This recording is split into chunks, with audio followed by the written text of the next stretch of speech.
Hi everyone, it's me again. This semester I did my volunteering at the Ventura County Rescue Mission. I definitely recommend it to all you in the back, ladies in the front, a professor.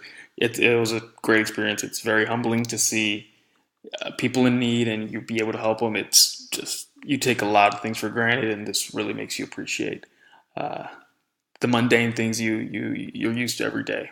So my goal was to do this PSA on the on just homeless awareness. According to the Ventura County Star, within the last 2 years, there's been a 45% increase in homelessness. The root of the problem stems from a lot of different things, but the main factors have been the rising cost of housing within the area. A small portion of that has been also due to the wildfires that have happened in the last 2 years. When deciding on what place to volunteer at, I thought, what better way than to volunteer at a place where it addresses the homeless problem in our county. The rescue mission has a proven track record of being able to rehabilitate this overlooked and marginalized portion of our population. So, a quick background on the Ventura County Rescue Mission. It was established in 1972. It was originally called the Oxnard Rescue Mission. And then a few years later, in '89, they decided to change it to Ventura County, which aligned better with their goal within the county. In 1992, however, the main facility burned down. It took the organization 6 years to find a permanent spot again, and this time it was bigger. It had a lot more dorms for those who were looking to be rehabilitated to have a place for housing. All right, so let me give you guys my day to day. I spent most of my time there in the kitchen and setting up tables here with my boy here, Jeremy. We were in charge of just distributing food and beverages. We were all assigned an area, and we had to make sure that everyone in our area had a plate of food. Their cups were filled, and I was speaking with some of the regular volunteers there, and they really explained to me that it's really just a labor of love. Being able to give back was truly something that they enjoyed, and they come back weekly, and sometimes they bring friends, but it's really something that they love to do.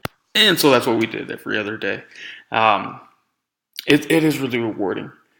You give someone, you refill someone's cup, you give someone a plate. You see the gratitude immediately on their face. Um, but you start to notice that not everyone who comes in is homeless. There's some patrons who come in, they have employment, they have housing, but you know what? They just need a hot plate. Simple as that. Another really interesting thing I observed was that our Mexican patrons, it's sometimes so hard for them to accept a handout or even admit that they need help. And honestly, it makes sense. In our culture, it's perceived sometimes as a weakness when you ask for help or you accept a handout. I was raised that you always repay favors, you never overindulge at someone else's expense. If someone buys you a drink or pay for your meal, you immediately ask them, how much do I owe you? Or you rebuttal by paying for their next meal or drink. Um, that's how I was brought up. That's how my parents were brought up. And I'm sure that's how a lot of families operate, especially Mexican families. And we share the same manners sometimes. So I get that part. So the trick here was to make them feel comfortable. Let them know that it's okay if you need a play, you have a place to come. The Rescue Mission also offers a 9-month rehabilitation program. Anyone who's suffering from addiction, homelessness, or just simply needs to get back on their feet can submit to this 9-month program, and during that time they receive free housing, free clothing, free food in exchange for services that the Rescue Mission, they have thrift stores, they have well, mostly thrift stores. They have the soup kitchen, but just working within activities that the rescue mission depends on.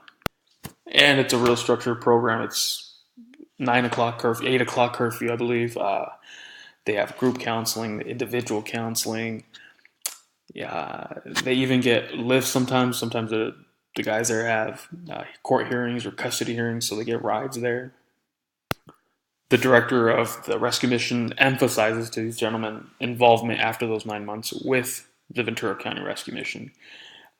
He let us know that the peer-to-peer relationship that they keep while they're involved with the rescue mission is such a great tool to keep them on the right path and help them avoid temptation. He also mentioned that a lot of these guys come in real optimistic about the possibility of rehabilitation. 3 months in, he says about half drop out just because a lot of these guys can't handle the strict and rigid schedule that they keep. 8 o'clock curfew, right? A lot of these guys are used to staying out, going on a weekend long bender, so something like that is a shell shock to them. He shared with us that within 2 years, about 15 to 20% of graduates relapse or fall right back into the program. That's the rate he sees. Um, but no matter how many times a person falls off the wagon, that's a great thing about the rescue mission. It's always there. It will accept if you're willing to submit to that 9 month strict schedule. The director also mentioned that relapse is also sometimes part of the rehabilitation. So, in conclusion, the rescue mission has been open for the past 47 years. It's been operating for actually 41 because of the fire that destroyed the first time. But it's a testament to their commitment in providing assistance to the less fortunate, to the homeless, to families in need, even if it's simply just food for the day. Um, it's made the semester really interesting, having helping strangers is now part of something that I like doing. I've grown empathy towards others and compassion, and it's expanded my comfort zone. And that's it. Thank you guys so much. It's getting late. Bye.